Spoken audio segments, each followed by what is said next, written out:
Sebuah pertanyaan yang dilontarkan oleh seorang followersku yang ada di TikTok.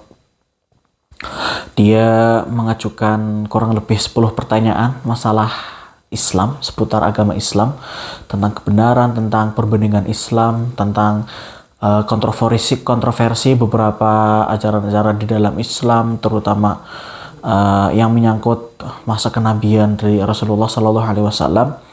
Kurang lebih ada 10 pertanyaan, dan di video ini aku akan menjawab pertanyaan tersebut. Mungkin video ini akan menjadi video yang panjang, yang akan aku bagi menjadi 2 atau 3 part untuk menjawab 10 pertanyaan tersebut, karena memang pertanyaannya itu cukup runtut dan kompleks, dan nggak mungkin menurutku apabila selesai hanya di satu video seperti itu. Seperti apa pertanyaannya dan apa sekompleks apa pertanyaannya akan kita bahas di Arpupo Al-Barbashi.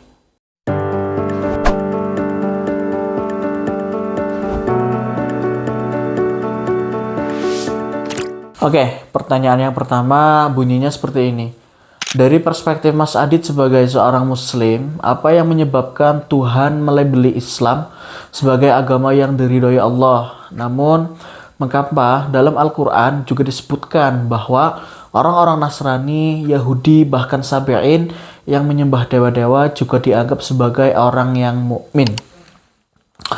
Kurang lebih pertanyaannya kayak gitu ya teman-teman. Jadi pertama yang perlu kita pahami adalah bagaimana Allah itu melabeli Islam sebagai agama yang diridhoi oleh Allah tentunya. Dalam kepercayaan kami, kami harus sebagai seorang muslim, kami itu harus percaya kepada Al-Quran, yang dimana wahyu-wahyu Al-Quran, ayat-ayat dan surah-surah yang ada di dalam Al-Quran, di situ banyak mengungkap kebenaran, banyak mengungkap petunjuk.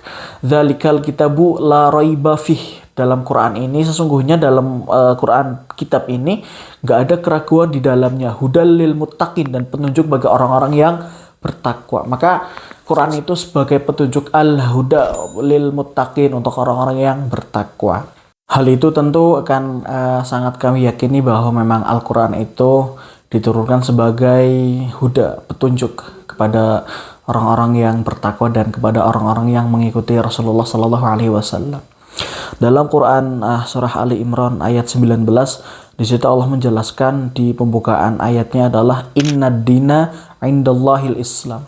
Agama di sisi Allah ialah Islam. Maka ini menjadi sebuah bukti dan sebuah label bahwa memang agama yang hanya ada Islam, yang ada di sisi Allah itu hanyalah Islam saja.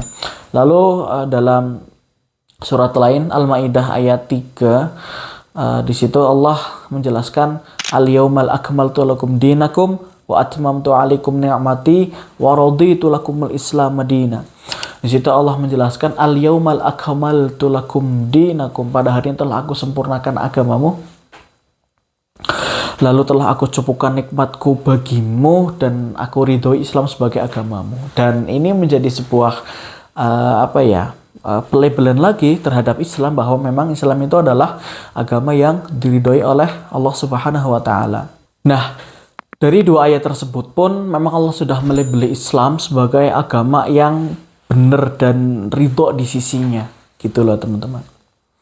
Lah, kenapa kami itu percaya dengan Al-Quran? Jadi sebelum kita itu percaya dengan Al-Quran, maka kita itu harus percaya dulu dengan apa yang dibawa oleh siapa yang membawa Al-Quran, dan itu jelas Rasulullah Sallallahu Alaihi Wasallam, jejak historisnya ada.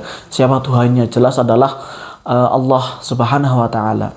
Dan kenapa kami semerta-merta percaya dengan Al-Quran? Ya karena memang itu sudah menjadi rujukan, sudah menjadi sebuah bukti historis yang memang Allah itu benar-benar menurunkan Al-Quran itu sebagai petunjuk bagi manusia, sebagai pedoman bagi seluruh manusia. Yang dibawa oleh Al-Quran adalah Al-Islam. Maka kita akan kembali di materi awal bahwa Islam itu adalah rahmatan lil alamin. Islam itu rahmat bagi seluruh alam yang tidak memiliki distorsi waktu dan temporal.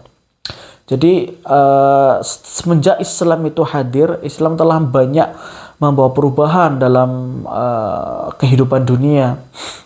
Karena memang di dalam Islam mengatur segala tatanan kehidupan, mulai dari masalah keyakinan kita, masalah muamalah, masalah politik, masalah sosial, berniaga, dan lain sebagainya, emang sudah diatur oleh Islam. Maka relevansi Islam itu akan terus berjalan seiring dengan perkembangan zaman. Karena kuncinya adalah Islam rahmatan lil alamin. Islam itu rahmat bagi seluruh alam yang tidak berpaku kepada distorsi waktu dan temporal.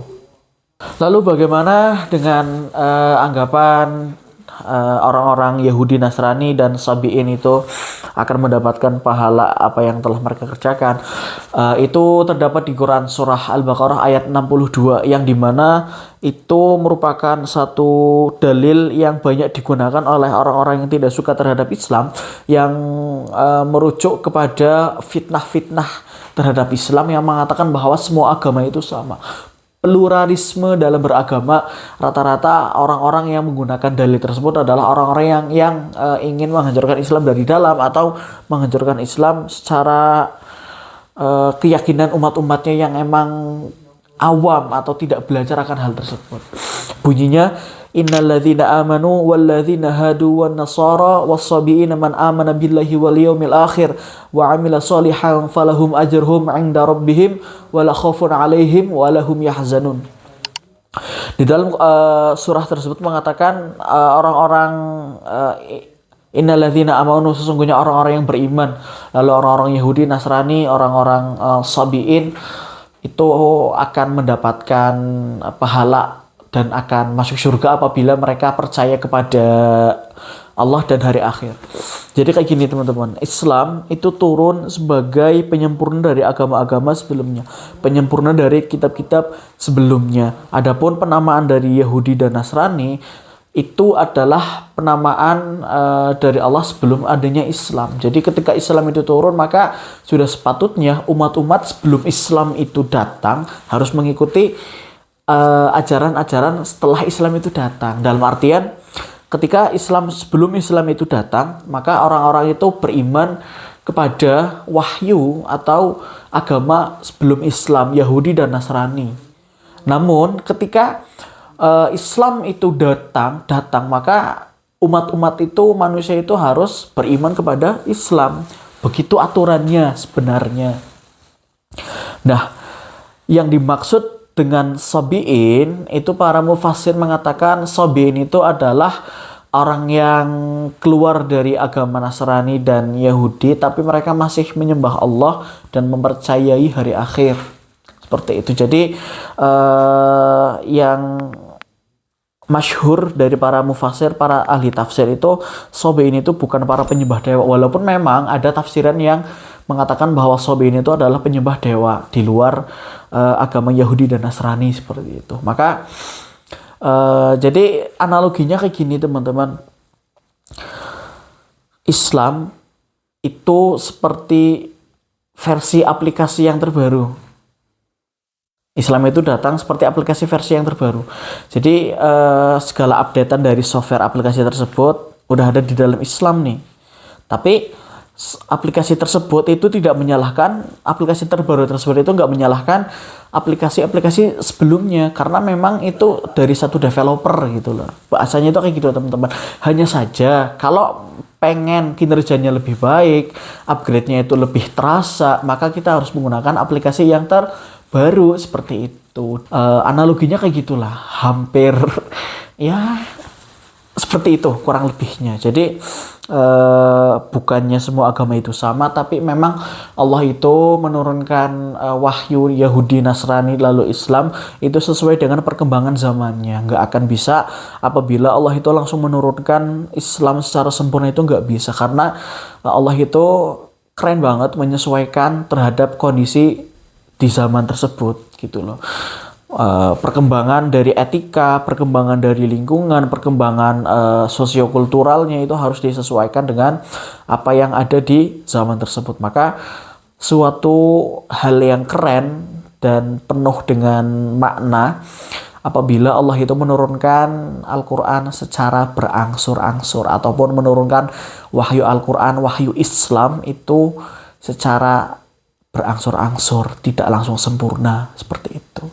Jadi kesimpulannya adalah dalam pertanyaan itu yang kita akan merujuk kepada satu ayat di surah Al-Baqarah itu bukan berarti semua agama itu sama ya, tapi ketika seseorang itu beriman kepada Allah dan hari akhir lalu berbuat baik sesuai dengan syariat zamannya, maka dia akan mendapatkan balasan dari apa yang telah dia lakukan. Kata kuncinya adalah sesuai dengan syariat zamannya.